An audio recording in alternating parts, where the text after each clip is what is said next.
Magandang gabi sa inyong lahat. So, welcome to the Mozilla Philippines Community Online Meetup. My name is Bob Reyes. So, for tonight, we have a special guest from educacion.ph. But before that, so we have Neil for tonight. Let me introduce our organization. So, this is the Mozilla Philippines Community. We are the representation of Mozilla here in the Philippines. So, to those who are watching on our live stream at Facebook, and for those who are inside the Zoom meeting room, magandang gabi sa inyong lahat, umaga, tanghali, or wherever you are in the world. So, a little bit of history. Mozilla started with Netscape a few decades ago. So, for those who are into my generation, we're privileged enough to had used Netscape. So, and from Netscape, there was a project called the Mozilla project that was something like 1998. And from then on, Mozilla has always been an open source project, and it's backed by an organization which is a nonprofit organization. So as a nonprofit and as a mission-driven organization, we believe that the internet should be built into a something better online. Okay, and we want the internet to be more of a global public resource that is open and accessible to all. And lastly, we want to have an internet that will truly put people first so that individuals can shape their own experiences online so that they can be empowered and independent. So never there are issues related to openness, accessibility, privacy. So Mozilla is always in the forefront. In the Philippines, we just celebrated the 12th year anniversary of Mozilla Philippines. If you are tuning in to our live stream sessions via Facebook Live or YouTube, we had our guests for the past 2 weeks, the founding members of the Mozilla Philippines community. So we had two former community managers. So it all of this are recorded, so pwedeng siya na i-play back sa YouTube at sa Facebook. What's keeping us busy? So basically, we are localizing or translating Mozilla products like Firefox, Firefox Mobile, and several websites into Tagalog, Cebuano, and Hiligaynon. We are also busy attending conferences, doing talks about free and open source software, online security and privacy, etc. Okay. We are also building a learning management system. Right now, we are using it to onboard our volunteer localizers. We are building contents for privacy, web development, and Rust programming. This has been our mantra for the longest time. So we are committed to you, your privacy, and an open web. And by doing that, these are the Firefox family of products. So we have the browser, we have Blackwise, we have Monitor, and the different flavors of Firefox for you to try out. We also have Firefox. Okay, so we also have Firefox for mobile. Okay, so this is the latest version of Firefox for desktop. So if you haven't updated your Firefox yet, please do so. Okay, so we have 92.0.1 as the latest product. And lastly, we have Firefox Relay. So what it is a relay, an email relay service. Okay, if you don't want to give out your actual email address, you may want to try relay.firefox.com. So it will generate a random email address that you may give to any website or internet service. And what will it does is it will basically forward emails received from that random email address to your actual email address so that you don't have to give the actual your real email address to websites that you do not trust. Okay. Thank you to friends of Mozilla PH, especially to our friends at Upper.ph for hosting our Zoom Pro account for this year. Maraming salamat po. And how to get in touch and volunteer to Mozilla Philippines? Napakasimple. Just go to join.mozillaph.org. So any type of people, whether you are a student, a professional, out of school youth, you are mostly welcome. Okay. So if you want to learn, if you want to volunteer, dedicate some of your time to the cause of Mozilla, then feel free to sign up. Okay, hold on. These are our social media channels. So we are on Twitter, Facebook, and YouTube, Instagram. For email, just simply drop us a line via info@mozillaphilippines.org or chat with us via chat.mozilla.org anytime. Just go to the Mozilla Philippines room. And with that, let me introduce our speaker for tonight. Okay, so he is the project manager for Educacion.ph. So Educacion.ph is an awesome organization. I will let him talk about his organization later on. So he's joining us tonight to share their e-learning experience. So the challenges and opportunities that they had in their organization. So let's give a hand to Mr. Neil Orelaneda. Hey Neil, kamusta Neil? Okay, good evening, Bob. Good evening, everyone. I'm Hi, Ray how are you? from. Okay, can you hear me clearly? Yes. Kamusta? Okay, yeah, I'm good. I hope everyone's doing well and having a great weekend then. Yup, indeed. Thank Uh, you for joining us, ha. Maraming salamat. Yeah, always happy to share our e-learning experience. So let me just share my screen first. I Sure. prepared some slides. Okay, so let me know if you can see my screen already. Oh, yes. You can see it Okay, now. Maraming okay. salamat. And so before I start, I just want to extend Educacion.ph gratitude to Mozilla Philippines, to Bob, for inviting us and for giving us an opportunity to share our experience on e-learning, especially now that the education sector is being challenged by the pandemic. So I'll start first with a short introduction of who Educacion is and what our philosophy is. So at Educacion, we believe that the Filipino youth are capable of and worthy of a successful and fulfilling future. And this philosophy is divided into four pillars. So first is education. So that covers completing a formal degree or a training or certification program. So we don't look at education only as going to university, having that college degree. We also see and give value to training and certification programs.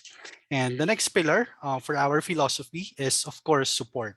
So it's getting the right advice, mentorship, and financial aid. And our third pillar is on lifelong learning. So gaining soft skills and holistic personal development. So we don't only look at the education that you receive from the four corners of the room. We also give value to the soft skills, especially right now. Employers and businesses are really starting to appreciate the importance of having soft skills, and talagang hindi na lang technical skills ang hinahanap sa mga future employees or prospective employees, but soft skills as well. And last pillar, and most important, actually, is the career opportunity. So understanding and pursuing the right jobs for them. So if you look at these four pillars, it's actually quite simple. So it's from education to employment. So we won't only provide students or the youth with education solutions, but also guide them as they move from education to employment. So in this slide, you can see the challenge that we have. And this slide contains data from last year. So I can only imagine na mas mataas yung numbers, yung real-time numbers natin ngayon. So currently, you can see right now the annual Philippine Education to Employment Funnel. So 2 million youth turn 18 every year. So 2 million. And out of those 2 million, 1.7 of them graduate high school. And from the 1.7 million who graduate high school, only 900 of them, or a little over 50%, enter college. And then from the 900 who enter college, only 400 graduate, and half of that, or the 200K, find a job.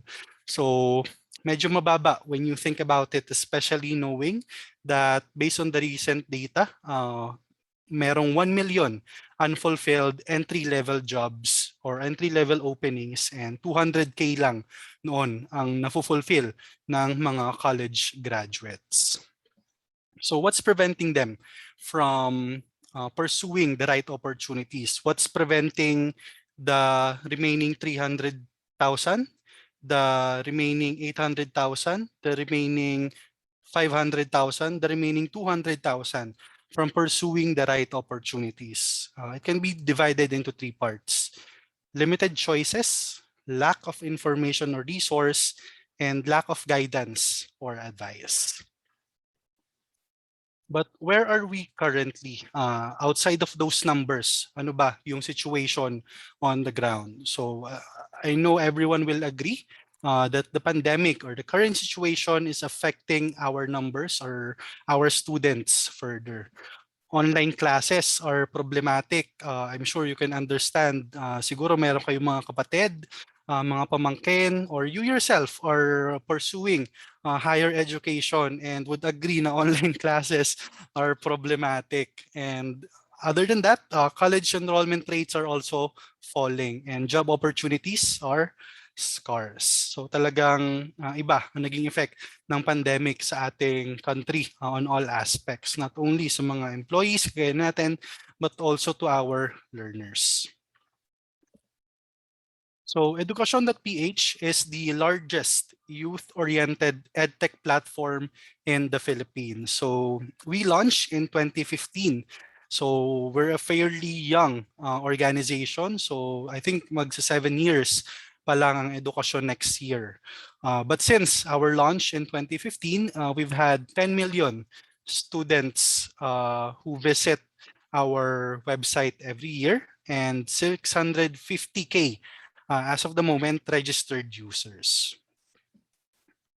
And by the numbers from last year up to today, we've had more than 330,000 unique searches, 5 million, more than 5 million blog page views, 5,000 quest completions. I'll share more about those quests, kung ano ba yung quest later on, and more than 150 million social media impressions. So talagang we're maximizing our social media presence in order to reach more of our youth. And if you look at our audience, the leading demographic base would be 18 to 24 years old females from Metro Manila. But we also see that there's a huge part of them coming across the Philippines, so Visayas and Mindanao, and from different age groups as well. But of course, we can understand that why majority of our audience are 18 to 24. So what does Edukasyon.ph offer? So we have 4 core products at Edukasyon. And these 4 core products, they respond to the 4 pillars ng philosophy na shinare ko kanina. So that's education, support, lifelong learning, and career opportunity. So our first product is the search function where students can look for courses, schools, and different types of funding, whether it's private or public. We have also the vision board. So the vision board falls under our support pillar. So in this product, students can get practical tips, how to excel at school, how to prepare for senior high school, how to prepare for the college course that you're taking. And the next product is Quest and Rewards. So this falls naman under the lifelong learning.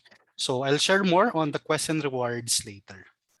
And of course, the last product is the career guide. So parang ito na yung graduation ng mga students. And this falls naman on our career opportunity pillar. So the career guide offers them information on the different types of career that they can pursue, whether it's related to their college course or not.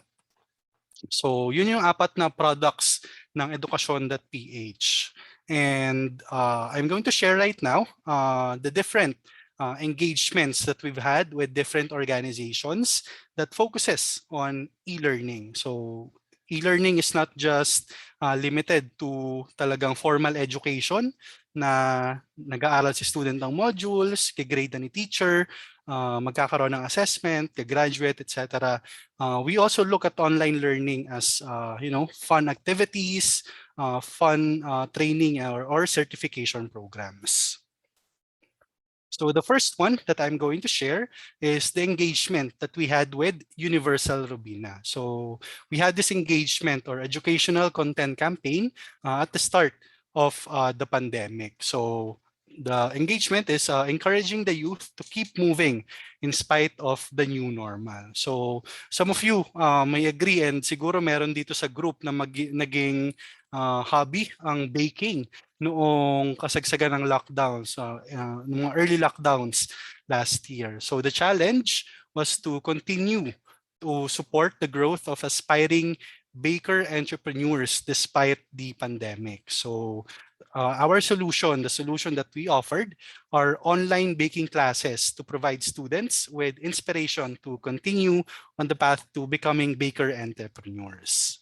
So those are the results. So we've had 3 live stream videos. Ito yung mga lessons on baking. And we also answered mga real-time, mga actual questions from different students.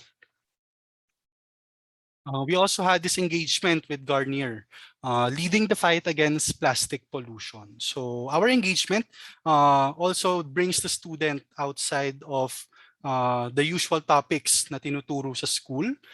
It also gives them some level of advocacy in them. So the challenge, of course, today more than ever, consumers are expect brands to be genuinely committed to sustainability, especially when it comes to the impact on the planet. Kasi we have seen that lumalaki yung community that wants to make sure that the products they consume are created sustainably and don't give off any harmful effects sa ating environment. So the solution that we created on that matter is to create accessible and interactive and educational online modules that the youth can explore and learn on from Garnier's approach to sustainability. So aside from that, we also had an engagement with Mondelez International. So this one naman, this engagement is focused on skills development, so soft skills. So it's the developing young professionals through a joyful work experience and promising future. So the challenge was to build Mondelez employer brand equity as a future-ready company that is on the cutting edge of change. So the solution that we created for that, if you can see on your screen right now, is to showcase a graduate of trainees of the programs who have become world-class professionals. So dito we featured different professionals na that have undergone the opportunity to work, have had different work experiences na talagang help them develop to the professional that they are today. And the goal of that engagement is to inspire the youth and show them the reality that is that they will face once they start working. So that's the engagement that we had with Mondelez. And next, we also had engagements with the BPI Foundation. So this one it is focused on promoting financial literacy and investing for the future. So as banks right now are moving on talagang going digital na sila, especially because of the pandemic, BPI Foundation wanted to reach the younger audiences in providing financial literacy courses. So we were able to provide content campaign. We were able to provide some blog content, mga practical tips on how to be more financially literate. And the next one that I'm going to share is the one that we had with Enrique Zubel Foundation. So this one naman, it's empowering high school students to plan their career path. So oftentimes ngayon, and speaking from my own experience, when I was in high school, and some of you siguro will have the similar experience, I wasn't sure kung ano ba yung career path na gusto kong i-take. All I was thinking about was ano bang course yung kukunin ko sa college. And I did not think beyond college kung ano ba yung gusto kong gawing work, what industry would I want to be a part of. And this engagement with Enrique Zobel Foundation tackles that opportunity. So we digitized Enrique Zobel Foundation's CARES program. So its content is self-paced learning management system, and that helps the students benefit from the modules that Enrique Zobel Foundation already has. So through this engagement, we were able to reach 5,000 students nationwide through in-person seminars or different online courses that we have offered. So again, going back to giving back to the environment, we had an engagement just before the start of the pandemic with Forest Foundation Philippines. So it's engaging the youth around environmental conservation. So we built the capacity of university students to become influential conservation advocates by creating customized learning modules and access to community-based mentors and experts. So this program or this engagement with Forest Foundation Philippines is more small scale because we really wanted to focus and give each student an opportunity to really develop their skills. So through this engagement, we were able to strengthen the skills and the advocacy of 100 fellows for forest conservation from different universities. And this one naman, also a recent engagement of Edukasyon.ph, putting strong habits into practice. So itong strong habits na ito, you can see it in the photo on the right side. Smarter, talents, responsible, optimistic, nice, and goals. So this focuses naman on their soft skills then. And through this engagement, we were able to provide online learning to 9,430 students. And through this engagement then, Edukasyon.ph was able to provide laptops and rewards to 70 students. And yung 70 students na yon talagang ginagamit nila sa online learning nila ngayon, yung mga tablets na na-provide ng Edukasyon.ph through this engagement. And also this one with investing in women and Australian aid. So this one it's a first for Edukasyon, helping TechVox students take the next steps into employment. So our partner for this is Investing in Women, because both organizations, Edukasyon.ph and Investing in Women, believe that TechVoc courses ay hindi lang para sa mga kalalakihan. It's also for women. And dito kasi sa Philippines, I know some of you would agree, meron tayong misconception or meron tayong stereotype na ang mga TechVoc courses, ang mga TESDA courses ay pang lalaki lang, pang masculine yung mga trabaho na ginagawa sa TechVoc. But we're trying to break that misconception, that myth. So we're trying to really influence the students, break gender stereotypes in TVET, and build the capacity of schools and employers to adopt gender positive talent attraction. So through this engagement, it's still ongoing.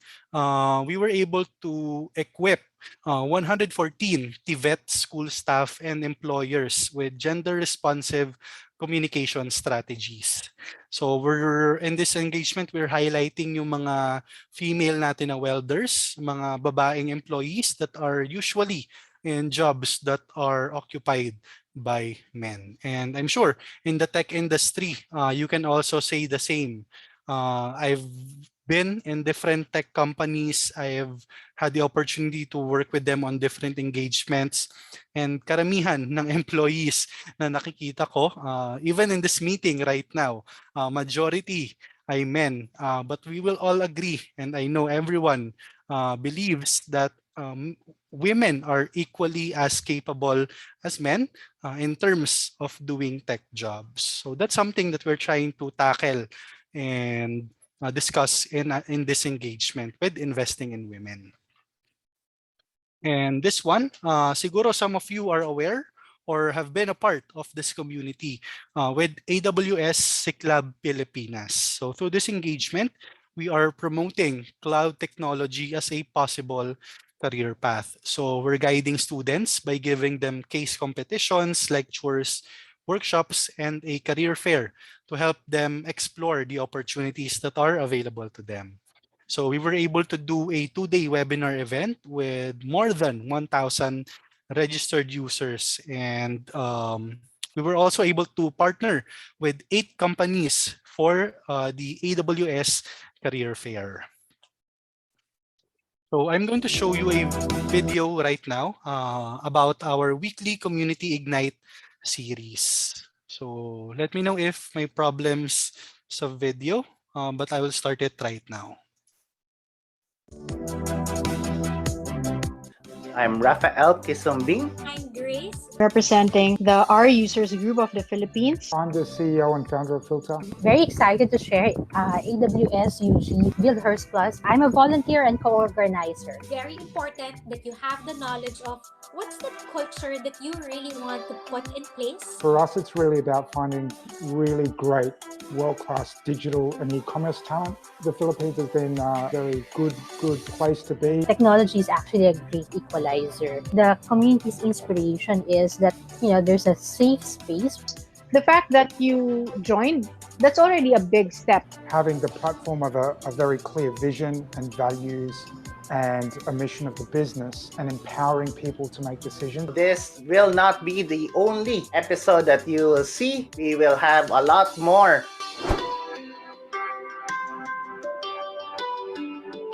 I'd also like to thank our co-presenter, AWS and AWS Ciclab.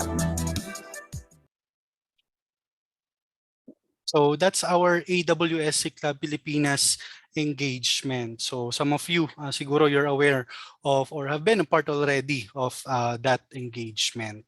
And right now, I'm at the end of my presentation and I'm going to share sort of our flagship engagement for e-learning. So we currently have an engagement with Department of Education and ADB for this project entitled EdTech Solutions for Last Mile Schools in COVID-19. So the challenge that this project is trying to solve is that the education sector has been severely affected by the COVID-19 pandemic, and much more so on remote areas with little to no access to technology where online learning is entirely not feasible. So I'm showing a photo right now. Ito, isa sa mga pictures na nag-viral sa social media of the realities of online learning. And in the sentence, much more so on remote areas with little to no access to technology. Our situation right now, tayong nandito sa online meeting natin, we're fortunate to have access to technology. Madali magkaroon ng internet connection, marami tayong options. Iba't ibang companies can provide internet connection to us, but that's not the same in the ground, especially in remote areas. And that's the problem that the project is trying to solve. So the solution that we are offering through this engagement is to support the schools and teachers with learning resources and capacity building to deliver their curriculum through technology-enabled blended learning modalities. So how are we going to do that solution? So an overview of the project. So we are going to support 21 DepEd identified last mile schools from selected school division offices in Abra, Kalinga, Bohol, and Zamboanga, Sibugay. So the schools that we'll be helping are located in these 4 areas. And the project output, so first is the development of the blended learning or the development of digitized learning modules. I will show you later the example of what we are doing for output 1. And for output 2, we are going to pilot low-cost edtech solutions for distance education. And output 3 naman, the technical expertise and training in sustaining blended learning provided. So by the numbers, the project is going to be implemented from 2021 until 2023. But because this is an engagement with DepEd, DepEd will continue its implementation beyond 2023. So by the numbers, we will be supporting 21 schools and we will be providing training to 300 plus teachers and personnel.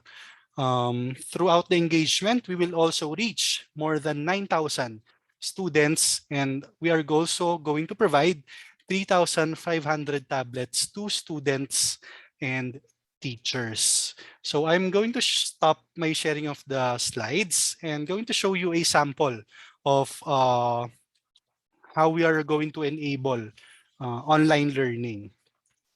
So since the students or the schools are in remote areas, and in these remote areas, wala talaga silang internet connection, or kung magkaroon man, it's limited and it's not accessible from their own home. They might have to go to different areas in their community to have access to internet. So that's not sustainable in terms of providing e-learning to them. So I'm going to share my screen again.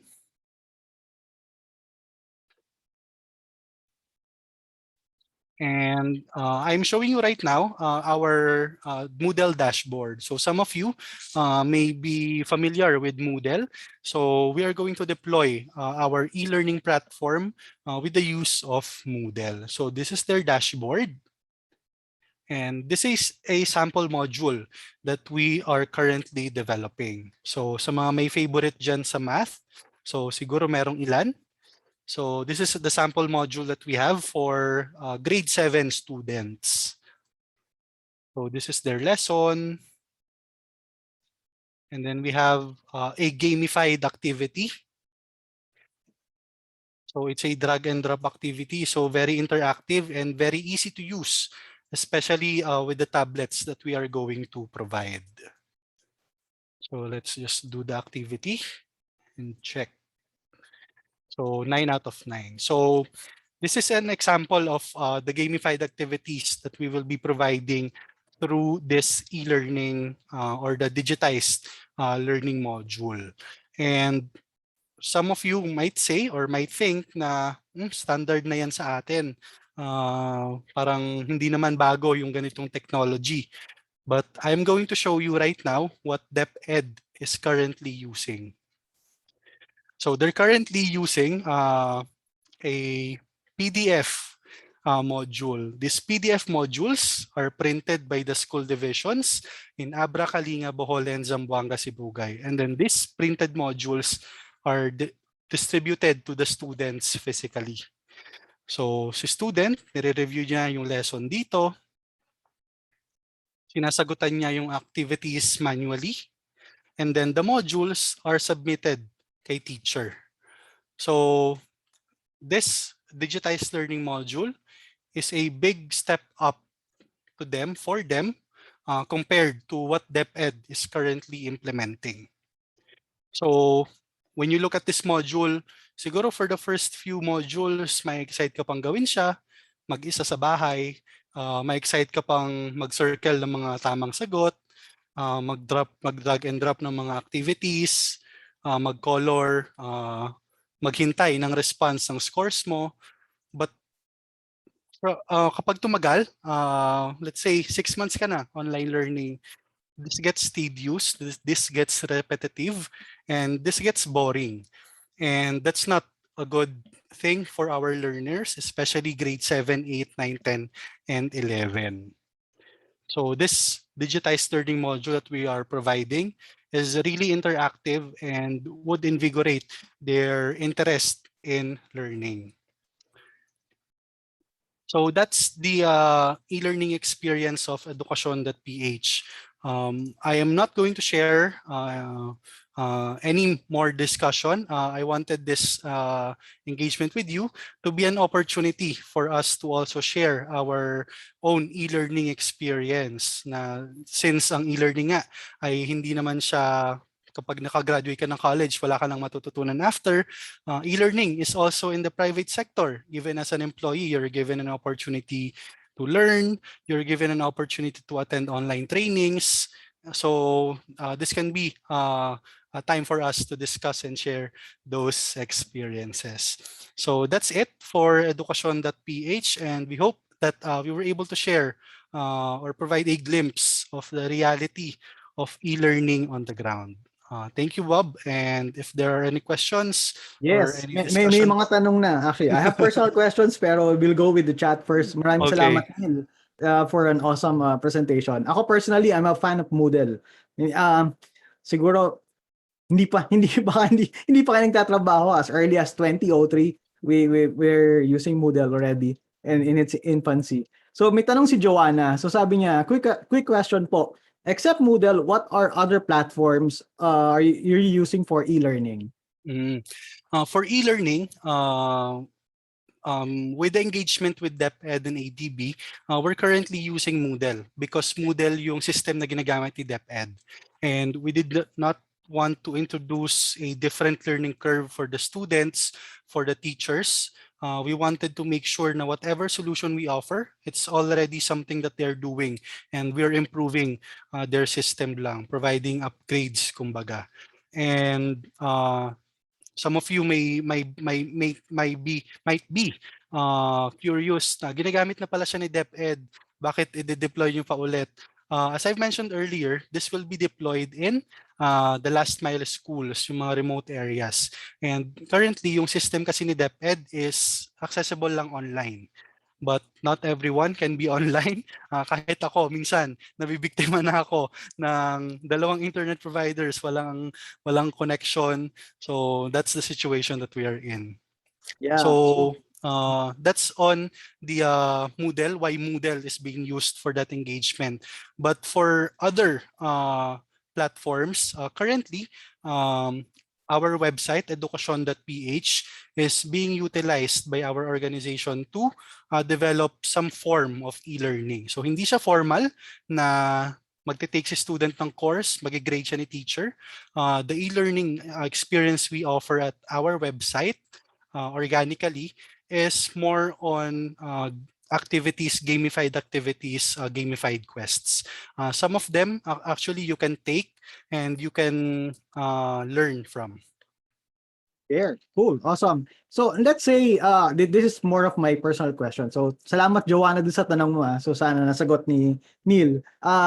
Let's say I am a small school, not part of the DepEd public school. Yeah. And I want to develop courseware. Ano yung pwede nyo itulong sa mga katulad namin?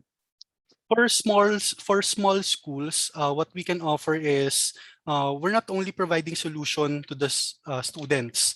We also look at the schools kasi they are the framework then of our education system. So they're part of our kumbaga clientele or stakeholders. So what we offer to schools is more on knowledge or information. So we can provide the solution, but we can provide them with information and access to technology. So some schools really, especially yung mga nasa province, when the pandemic started, they have no idea how to start with online learning. They're not aware of even the simplest solutions that we have. Google Classroom, naririnig natin yan sa tech community every day. Kumbaga, staple na yung mga ganong information sa kanila, sa atin. Pero sa kanila, that's something new, something foreign, something na nakakatakot. And we offer those knowledge and information to them, and they guarantee that technology is not something that we have to be scared of. Technology is something that will add on to education and make it a better experience, not only for the students, but also for our educators. Cool. Yeah, awesomely said. Ako, pet peeve ko yung mga teachers na gumagamit ng Facebook as learning management Yes. system. No. Yes. Actually, from my own experience, napapansin ko minsan yung kapatid ko nasa Messenger nagchat-chat. Ka-chat yung teacher, nandun yung group chat ng students, nandun yung group chat ng class nila. While it's efficient naman, everyone's on Facebook, so why not? Let's separate that experience and put that sa ating learning management system. Yeah, tama. And I think DepEd had issued a memo regarding the use of social media, di ba? Na hindi Yes. siya dapat ginagawang main communication channel ng mga estudyante at ng Yes. educators. Okay? So, ito, isa pang tanong ko. So, for those who are watching us on Facebook and who are here inside the Zoom room, if you have questions, feel free to leave them in the chat box. Okay, ako, yung personal question ko is, gaano kahirap i-train yung mga teachers? Both in private and in public. So when it comes to this new tools and way of Yeah. teaching. Yeah, so that's actually a very good question, and there's a lot I can share about that experience. So recently lang, actually, first week of September, we provided a training program to about siguro mga 150 school heads and school teachers. So from Abra, Kalinga, Bohol, and Zamboanga, Sibugay sila. And throughout the implementation, I have observed na some of them are not tech savvy. Some of them are not parang used pa sa learning management system. Some of them are bago pa lang sa paggamit ng emails when communicating. Kasi hindi naman ginagamit, we can understand as well na hindi naman kailangan ng email ng teachers kasi they're collaborating within their own community of teachers. So there's no need to use email.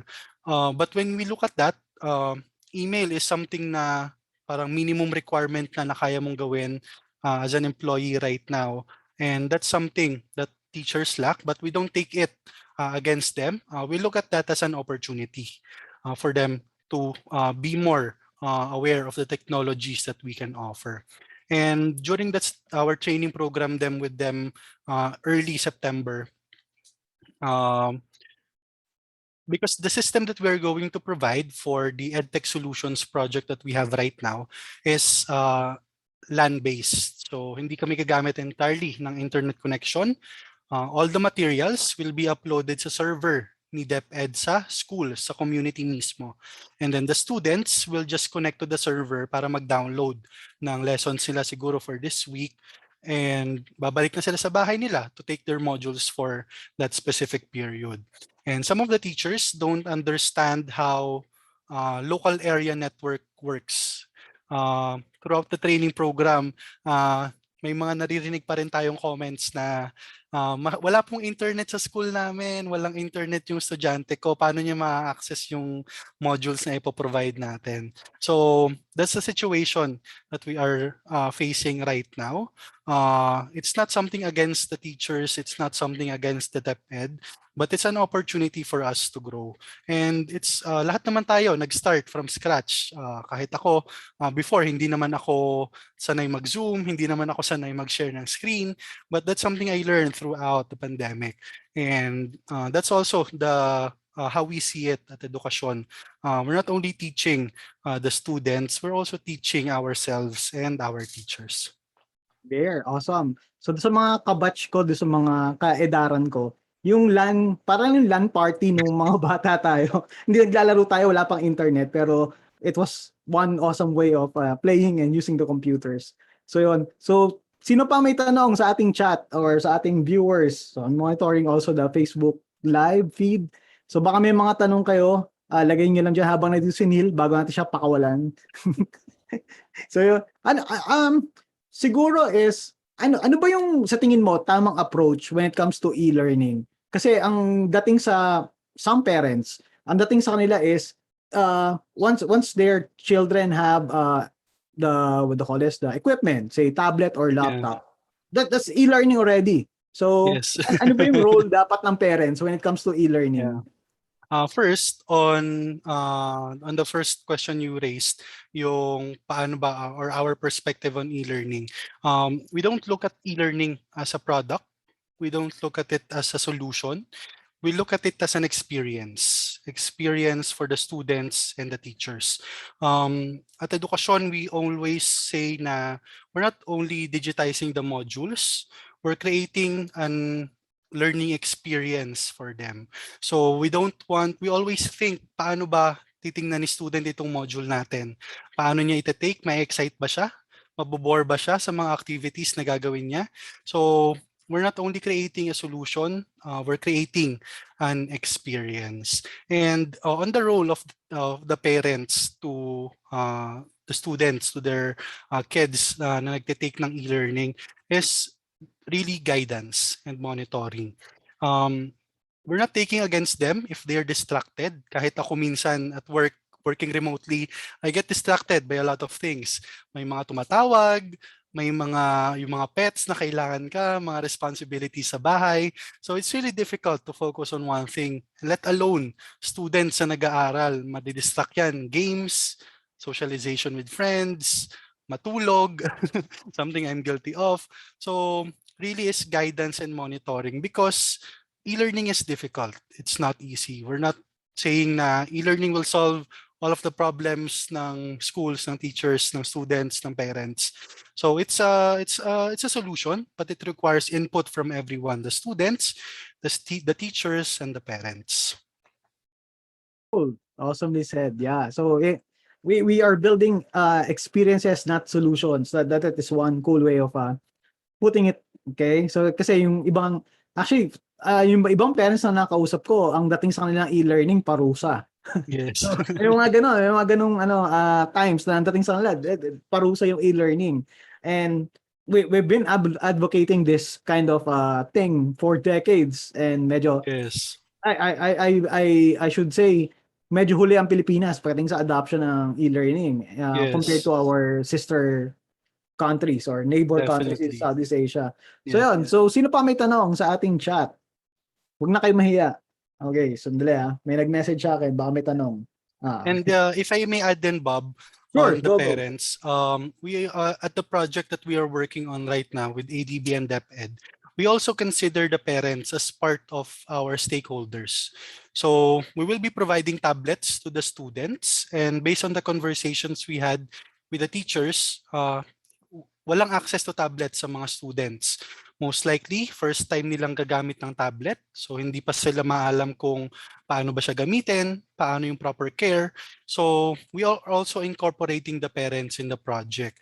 We will be providing them with parang guidance note kung paano ba yung tamang care for the tablets, paano ba siya ingatan, what are the tips that we can provide to make sure that the parents can also monitor yung usage ni student. Kasi let's say nag-online learning siya and then after the classes ginagamit niya lagi for games. So nababawasan na yung time to review the modules, the time to really study. So we're giving those information then sa parents. Wala ba kayong balak na i-lock yung tablet so that hindi sila pwede mag-install ng games? Yeah. For that naman, we haven't had that conversation yet. Something we can look into. But since we're putting naman the parents also at the forefront of the e-learning experience of student, we're putting some level of trust to them na they can also monitor and be a part of the learning experience ng kanilang mga anak. Kasi I've been monitoring social media and news. Nakita ko yung ibang LGU, I think that's what they did Nilock nila Yeah. yung mga pinamigay nilang gadgets para hindi pwedeng gamitin sa mobile games. Tapos, it just so, parang nakaka-frustrate kasi yung iba na binigyan ng tablets, halimbawa, makikita mo yung pinapost nila sa social media na wasak-wasak na yung mga pinamigay sa kanila. Yes. So ano pa to? Papipirmahin nyo sila ng agreement na who owns the tablet o talagang sa kanila na yun once it's given? Actually, the tablets will be the properties of the school. So it will be lent to the students and the parents. So responsibility din nila, of course, especially of the parents, to really monitor their kids and make sure the tablets are being used for its original purpose. But of course, the reality is, it's not always the case. Talagang may mga students na magda-download ng games dyan. mag-ML, maglalaro ng PUBG. So we're not crossing out that possibility, and that's something that we will look into. Okay, cool. So, sino pa ang may mga tanong? Last call, bago natin pakawalan si Neil. So, we are so grateful to have you. We for the longest time, we want to have a conversation about e-learning and all this stuff. And we want to have a base idea kung ano ba yung mga pinagagawa ng mga companies, ng mga institutions like DepEd and ADB within this space. And we're so grateful to have Edukasyon and Neil to have with us tonight. So yun. Siguro last thoughts. Where do you see e-learning and education in the Philippines, say 2-3 years from now, post pandemic? What can you share about those? At Edukasyon, we always say na e-learning or digital learning is the future talaga. And that future was only accelerated. It was not forced. It was accelerated lang by the situation right now. Even working, remote working is the future. Na-accelerate lang siya because of the pandemic. Same goes for education and e-learning.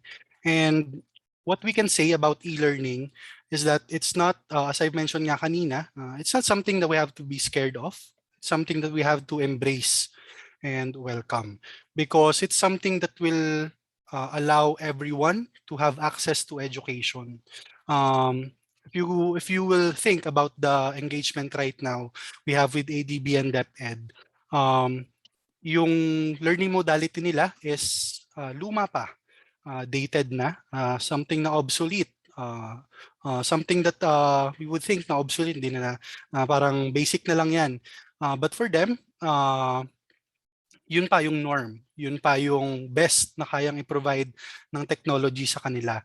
And with the infrastructure that we are providing them, with the learning management system that we are going to extend to them, mas may increase yung level ng or quality ng education na mapoprovide sa kanila because of technology. And that's, I think, a proof, a testament na, or all the more reason why we don't have to be scared of putting technology and education together. Okay, awesome. Ito, may pahabol na tanong. Kung meron daw siyang courseware or meron siyang module, tatanggapin ba daw ng edukasyon yon? Something like that. So let's say meron siyang ready-made na module na hindi Yeah. ka ba ginagamit ng DepEd or ng kahit na anong learning institution. Tumatanggap ba kayo ng mga ganon? Actually, Edukasyon.ph is very welcoming in terms of community submissions. In our website, if you can look at the blog posts, we accept community submitted articles, community submitted tips. Siguro, let's say, Bob, you've been a tech professional for many years already, and I'm sure you have plethora of wisdom you can share to siguro parang mga fresh grads na mag-enter pa lang sa tech community. So you have experience you can share, and that's something that we welcome at Edukasyon. And for the modules, if we're working with DepEd, so it's DepEd call. But if for us, for Edukasyon, we always welcome community submissions. And as we have been saying nga kanina, e-learning is not just between the student and the teacher, it's between the whole community, and that involves everyone, and kasama tayo lahat doon. So awesome, yon. So dito sa room, I can see Coach Ryan and Jessreel. So yeah, gusto niyo mag-share ng mga learning stuff. So yeah, yung mga educators natin, and to those who are tuning in. So doon sa nagtanong, yon, it answers your question, ha? Okay. So pwede daw. Maraming salamat Neil for taking time. Kahit na busy tong weekend na to, maraming salamat. And this will not be the last time. So kulang yung oras natin to talk about many stuff, and we want to hear more from Edukasyon in the coming weeks, coming months. So thank you. So ulitin. Thanks, Bob. Always open. Edukasyon is always open talaga to learning with you and sharing whatever we know, whatever we have. The more people that know about what we do, the more powerful the solutions we can offer. Thank you again. So awesome. More power to your team. Okay. Thank you kay Rafi then for hooking us up with Neil. Okay. So for those who attended tonight's Mozilla Philippines Community Online Meetup inside the Zoom room, maraming salamat. I'll bug you via email for the link where you can register your attendance and on the community portal. Ingat kayong lahat at magkita-kita tayo online. So this is Bob Reyes of the Mozilla Philippines Community. Magandang gabi, magandang umaga, tanghali, hapon, nasaan man kayo. Bye-bye. Ingat.